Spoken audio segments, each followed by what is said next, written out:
లేకపోతే మూతపడే కాదు కదా అవి కూడా, సహారా కూడా దర్జాగా నడిచేది కదా.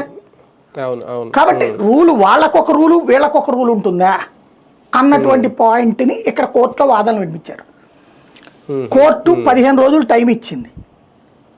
అఫిడవిట్ వేయట్ల కేంద్ర ప్రభుత్వం రాష్ట్ర ప్రభుత్వాలు, ఇదే రిజర్వ్ బ్యాంక్ అంటే తరపున అంటే కేంద్ర ప్రభుత్వం ఇవ్వాలి. అక్కడ ఇతను అక్కడ ప్రెషర్ చేస్తున్నాడు, పార్లమెంట్లో రైజ్ చేస్తే ఆ పార్లమెంట్ రైజ్ చేసిన పాయింట్ ఫైనాన్స్ డిపార్ట్మెంట్కి వెళ్తుంది.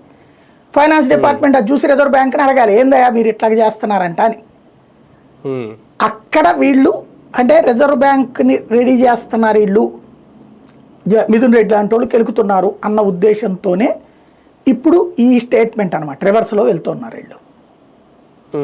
ఇప్పుడు మాట్లాడిన పర్పస్ అది. అంటే మిథున్ రెడ్డి గారు ఒక రకంగా పాయింట్ రేజ్ చేసిన ఇప్పుడు ఈ సందర్భంలో రేజ్ చేయడం అంటే ఇప్పుడు ఆల్రెడీ పెద్దిరెడ్డి గారి మీద వస్తున్న ఆరోపణలు ఏవైతే ఉన్నా లేదంటే ఆక్రమణ కేసులు వాటి గురించేనా ప్రతీకారంగా కూడా చూడొచ్చా ఈ వ్యాఖ్య? ఖచ్చితంగా. ఇప్పుడు ఆకు ఒక్కతో నువ్వు ఒకటంటే పోక చెక్కతో నేరేండి అంట అన్నది సామెత.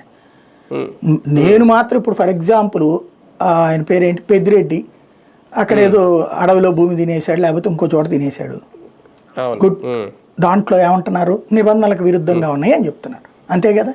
బట్ వాళ్ళది పేరు రిజిస్టర్ ఉన్నాయా ఇవన్నీ కూడా అందులో తేడాలు.